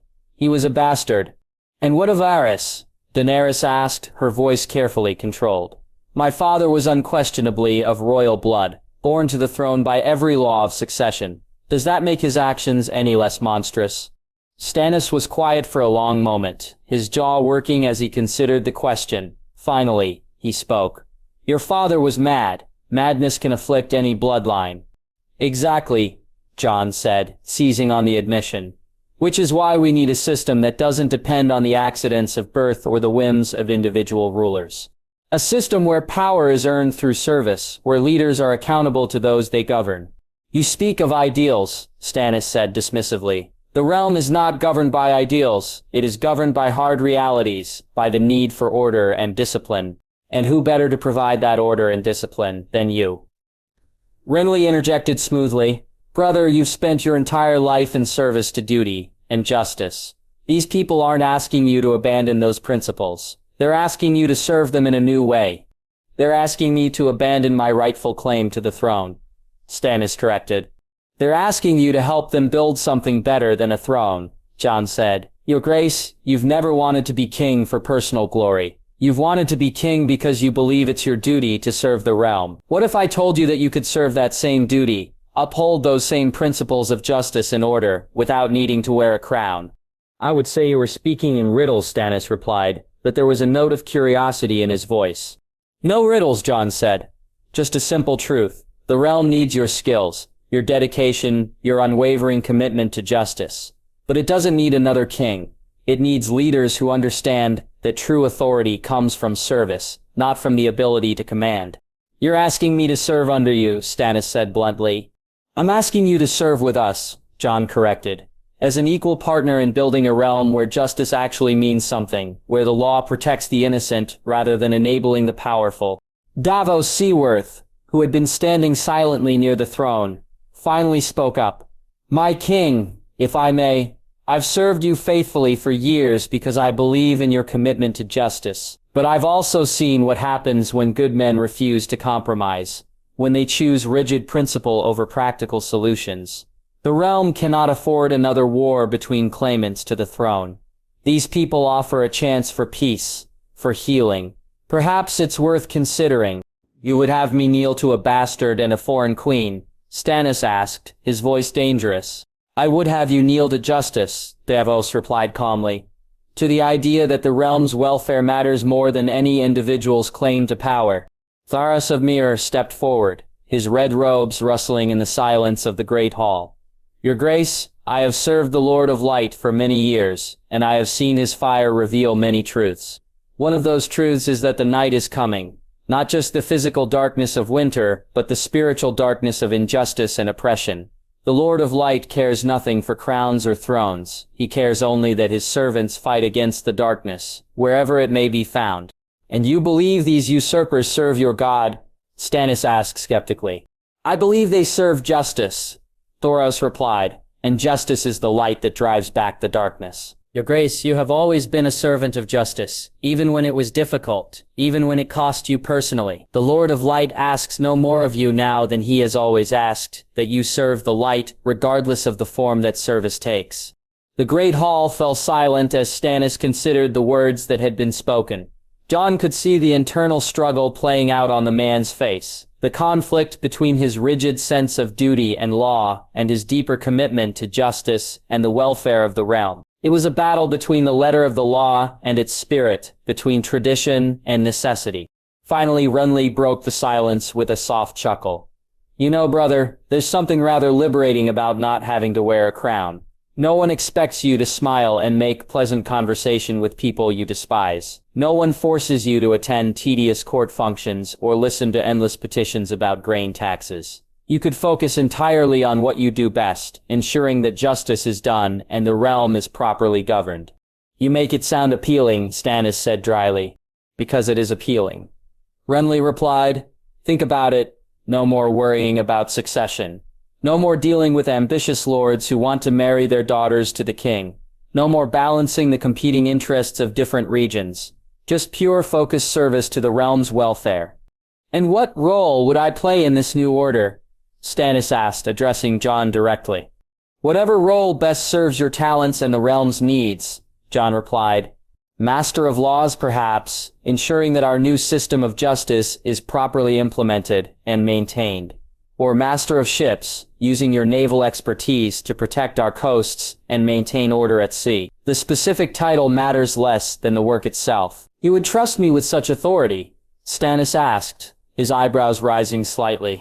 I would trust you with any authority that serves justice, Jon replied without hesitation. Your Grace, I've never doubted your commitment to doing what's right. My only concern has been that your definition of right was too narrow, too focused on the letter of the law rather than its spirit. And you believe your definition is broader, Stannis challenged. I believe our definition is more flexible, Daenerys interjected. More willing to adapt when circumstances require it. More focused on outcomes than on rigid adherence to procedure. The law must be predictable, Stannis argued. If it changes with every ruler's whim, it becomes meaningless. But if it never changes at all, Jon countered, it becomes a tool of oppression rather than justice. Your Grace, the laws that made Joffrey king were the same laws that would make you king. If those laws can produce such different results, perhaps the problem isn't with individual rulers, but with the system itself. Stannis was quiet for a long moment, his blue eyes fixed on some point beyond the assembled delegation. When he finally spoke, his voice was thoughtful rather than argumentative. You're asking me to abandon everything I've believed in, he said slowly. Everything I've fought for. No, Jon said firmly. We're asking you to serve everything you've believed in, but in a new way. Your commitment to justice, your dedication to duty, your refusal to compromise with corruption. We need all of that. We just don't need it wrapped in the trappings of absolute monarchy.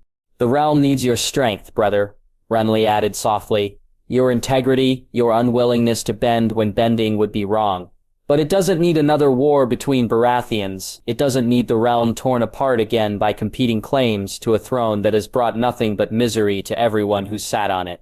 Davos stepped closer to the throne, his weathered face earnest with conviction. My king, I followed you through storm and fire, because I believed you would bring justice to the realm. These people offer the same thing. Justice, order, protection for the innocent. The methods may be different, but the goal is the same. Another war between Baratheons will break the realm, Davos continued, his voice growing more urgent. We've seen what civil war does to the common folk. They're the ones who suffer while lords play their games of thrones. The boy offers an end to those games, a chance to focus on governing rather than conquering. Surely that's worth considering. Stannis looked around the great hall, his gaze taking in each face in turn. His brother's earnest charm, his hand's weathered wisdom, the foreign queen's determined conviction, and finally settling on Jon's steady gray eyes. You truly believe this new system of yours will work? He asked quietly. I believe it's worth trying, Jon replied honestly. Your Grace, I won't lie to you and claim that we have all the answers. We're trying to build something that has never existed before. A realm where power serves justice rather than the other way around. It won't be easy, and we'll make mistakes along the way. But I believe it's better than continuing with a system that we know doesn't work. And if I refuse? Stannis asked. If I maintain my claim to the throne, then we'll have to stop you, Daenerys said bluntly. But not until we've exhausted every other option. We didn't come here to threaten you, Your Grace. We came here to offer you a chance to be part of something better. The dragons could end this quickly, Stannis observed. One flight over Dragonstone and my resistance would be meaningless. Power without legitimacy is just tyranny, with better weapons, Jon replied, echoing his earlier words to Daenerys.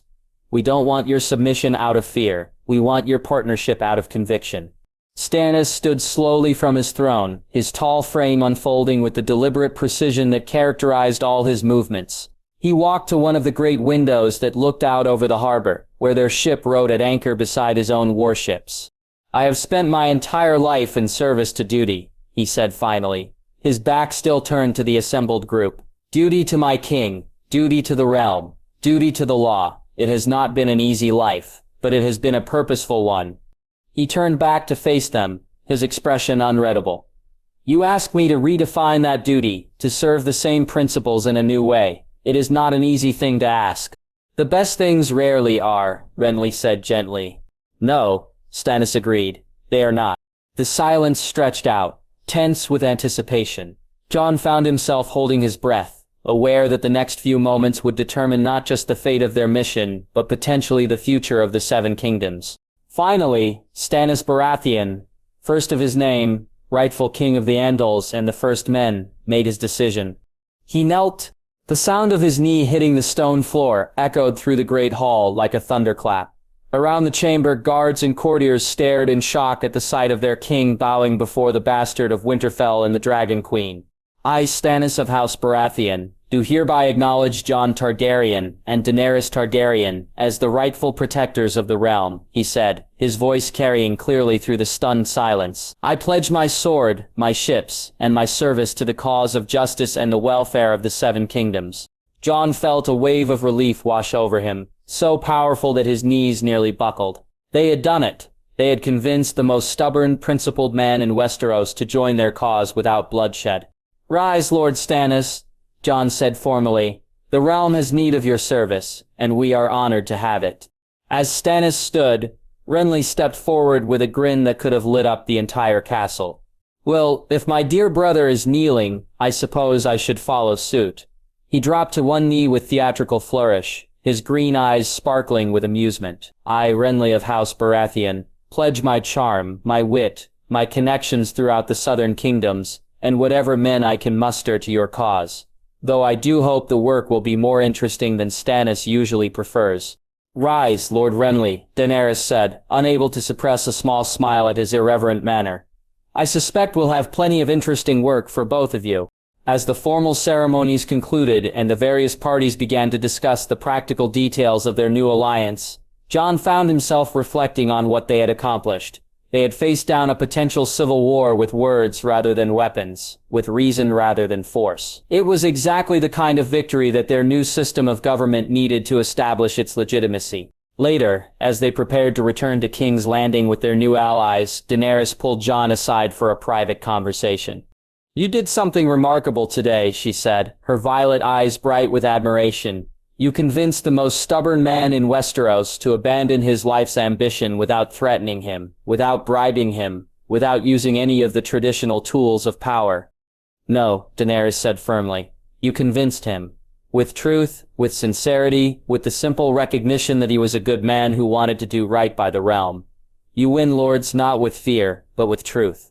That is rarer than dragonfire. Jon Snow. The stag had joined the wolf dragon, not through conquest or coercion, but through the simple recognition that they all served the same cause. It was a victory that gave Jon hope for the future, hope that they really could build a realm based on justice rather than fear, on cooperation rather than domination. The stag's shadow had lifted, and in its place stood the promise of a brighter dawn. The great Septa of Baelor had never seen such a gathering. Lords and ladies from across the Seven Kingdoms filled the ancient halls, their banners creating a tapestry of colors that spoke to the unity Jon and Daenerys had fought so hard to achieve. The crowned stag of Baratheon stood beside the direwolf of Stark, while the roses of Tyrell mingled with the sun and spear of Dorne. For the first time in years, the realm's nobility had gathered not for war but for celebration. Jon stood at the altar, uncomfortable in his formal attire but understanding its necessity. He wore the black and gray of House Stark, but the cut was richer than anything he'd worn as a bastard, the fabric adorned with silver thread that caught the light streaming through the sept's crystal windows. The direwolf of Winterfell was embroidered on his chest, but smaller sigils of the three-headed dragon had been added to the sleeves, a visual representation of the union they were about to formalize. You look like you'd rather be anywhere else, Tyrion observed quietly, adjusting his own ceremonial robes as Master of Tongues. He had volunteered to serve as Master of Ceremonies, claiming it was the least he could do after surviving 2 wars and a Dragon Queen's temper. I'd rather be on the battlefield with a sword in my hand, Jon admitted. At least there I knew what I was fighting. You're fighting the same thing you've always fought, Tyrion replied. Chaos, injustice, the tendency of powerful men to put their own interests above the realm's welfare. The methods may be different, but the enemy remains the same. Before Jon could respond, the great doors of the sept opened, and Daenerys entered. The assembled lords and ladies rose as one, but Jon barely noticed them. His attention was entirely focused on the woman walking toward him, down the long aisle. She wore silver and deep crimson, the colors of her house, but the gown was unlike anything the Seven Kingdoms had seen before. Valyrian silk flowed around her like liquid fire, and the three-headed dragon of Targaryen was worked in gold thread across the bodice. Her silver-gold hair was braided in the traditional manner of Dothraki queens, but woven through with thin chains of gold that caught the light with every step. She looked like something from the old stories, a figure of legend made flesh. But it was her eyes that held Jon's attention. Those violet eyes that had seen so much pain and triumph, that had looked upon the face of death and chosen to fight for life. In them he saw not the Dragon Queen of Slaver's Bay or the Conqueror of King's Landing, but simply Daenerys, the woman who had stood beside him through fire and blood, who had chosen love over fear. As she reached the altar, the High Septons stepped forward. The man was new to his position, chosen for his genuine piety, rather than political connections. He had agreed to incorporate certain Valyrian traditions into the ceremony, understanding that this marriage was about more than just two people. It was about uniting the old ways with the new. "We gather today," the High Septon began, his voice carrying clearly through the packed sept, "to witness the union of Jon of House Targaryen and Daenerys of House Targaryen, protectors of the realm, in the sight of gods and men." The traditional words followed, but they had been modified to reflect the unique nature of this union. When the time came for vows, Jon spoke first, his voice steady despite the magnitude of the moment. "I, Jon Targaryen, take you, Daenerys Targaryen, to be my wife and partner in all things. I swear before the old gods and the new to stand beside you in defense of the innocent, to protect those who cannot protect themselves, and to serve the realm with honor and justice until my last day." Daenerys' response came in High Valyrian, the ancient language of their ancestors, adding weight to her words. "I, Daenerys Targaryen, take you, Jon Targaryen, to be my husband and partner in all things. I swear by fire and blood to stand beside you in breaking the chains of oppression, to lift up those who have been cast down, and to serve the realm with wisdom and compassion, until my last breath." As they exchanged rings, simple bands of Valyrian steel rather than the ornate jewelry favored by previous royal couples. A sound like thunder rolled across King's Landing. Through the crystal windows of the sept, the assembled guests could see dragons circling overhead, their roars of approval echoing off the city's walls.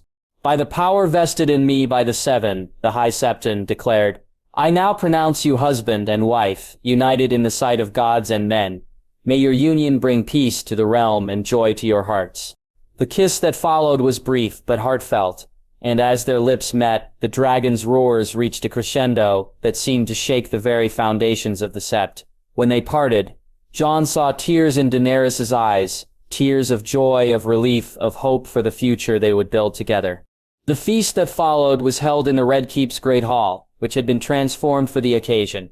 Gone were the Lannister lions and Baratheon stags that adorned the walls during previous reigns. In their place hung banners representing all the great houses of Westeros, a visual reminder that this new government served all the realm's people, not just those of royal blood. Stannis Baratheon sat at the high table, his expression as dour as ever, but his presence a powerful symbol of the legitimacy their rule had achieved. Beside him, Renly was considerably more animated, regaling nearby guests with stories of his brother's legendary stubbornness and his own narrow escape from the Tyrell's marriage schemes.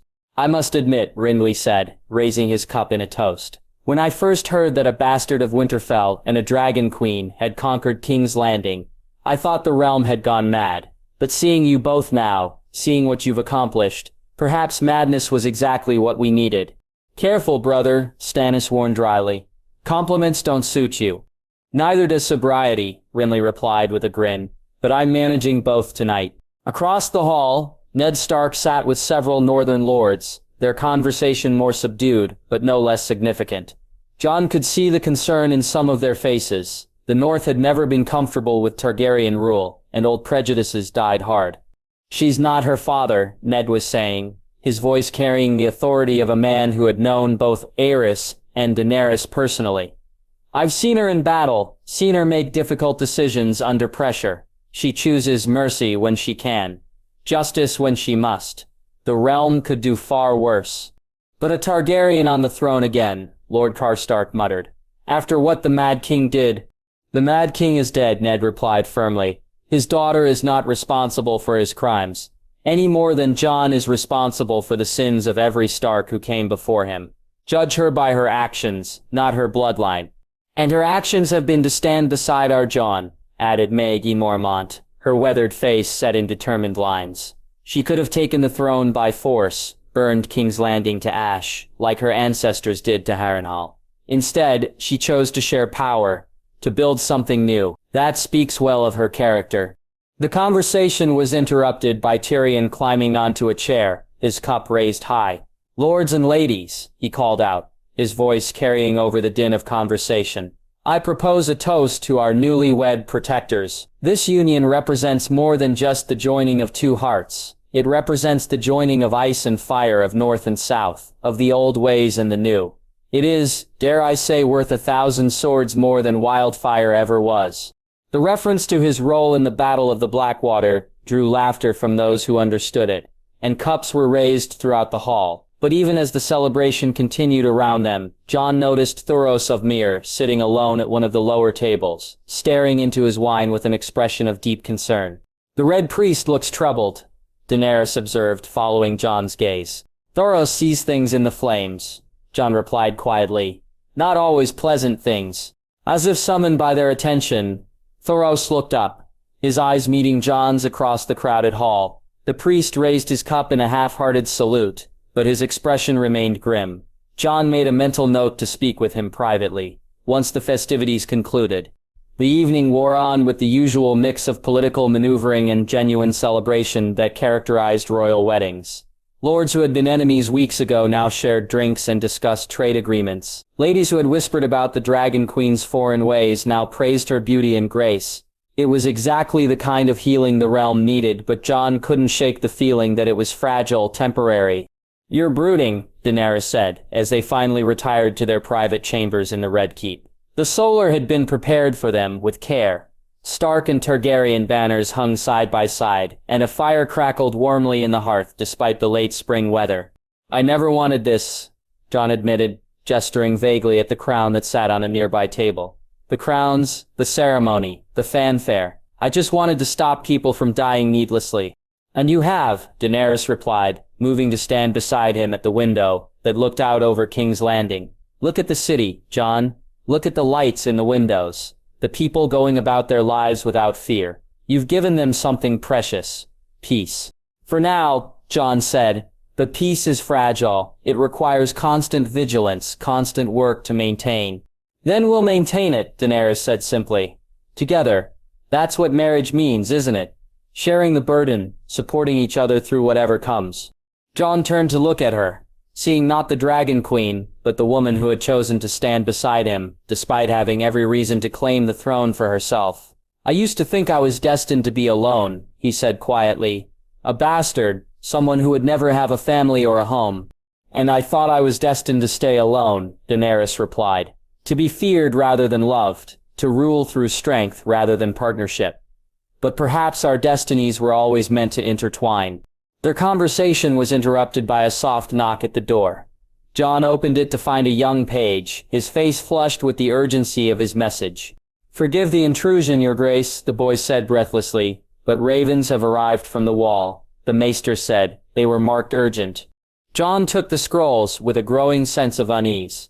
Messages from the wall were rarely good news, and the timing on his wedding night seemed particularly ominous. He broke the seal on the first scroll and read quickly, his expression growing darker with each line.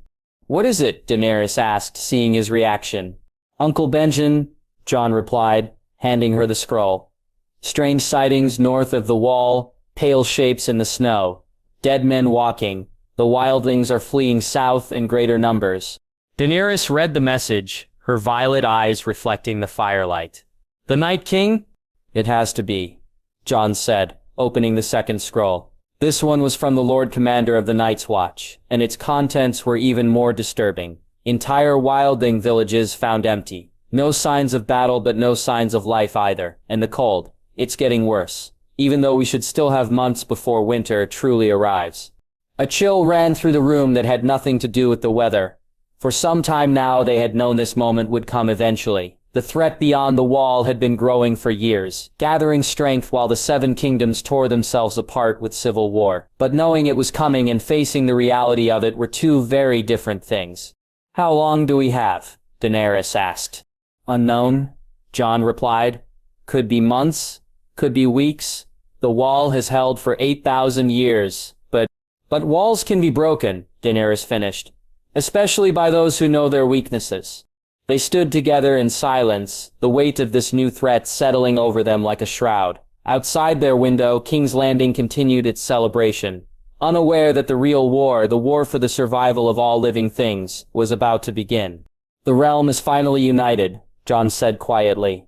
"All the great houses bending the knee, peace established from Dorne to the Wall. And now we face the test that will determine whether that unity means anything," Daenerys said. "Don, everything we've built, everything we've fought for, it all comes down to this. The living against the dead," Jon murmured. "Fire and ice, light and darkness. Just like the old stories." "Then we'd better make sure our story has a happy ending," Daenerys replied, taking his hand in hers. As if summoned by their words, a sound echoed across the city, the roar of dragons settling onto the towers of the Red Keep.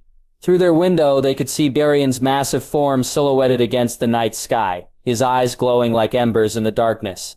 "The dragons know," Daenerys said softly. "They can sense it, the wrongness, the threat to the natural order." "Then we'll need them," Jon replied. "We'll need everything we have. Dragons, armies, the unity we've worked so hard to build. Because if we fail—" "We won't fail," Daenerys said firmly. "We can't. Too much depends on us." Jon nodded, but as he looked out over the sleeping city, he couldn't shake the feeling that their greatest challenges still lay ahead. They had united the Seven Kingdoms, but could that unity survive the test of the long night? Could fire and ice truly stand together against the darkness that was coming? As if in answer to his thoughts, the first snowflakes of winter began to fall on King's Landing, drifting down like ash from some distant fire. The sight should have been beautiful, but instead it filled Jon with dread. Winter was coming, and with it would come a war, unlike any the realm had ever seen. "The realm is whole at last," he whispered, watching the snow gather on the windowsill.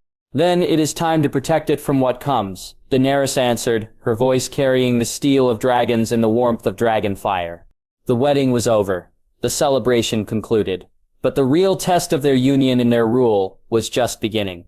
In the distance, barely audible over the sounds of the sleeping city, they could hear the mournful call of horns from the direction of the wall. The Night King was stirring, and the long night was about to begin. But for the first time in 8,000 years, the realm would face that darkness united, with fire and ice standing together against the coming storm. Whether that would be enough remained to be seen. But as Jon and Daenerys stood together in their chamber, watching the snow fall on their kingdom, they knew they would face whatever came as partners in every sense of the word. The Game of Thrones was over. The war for the Dawn was about to begin.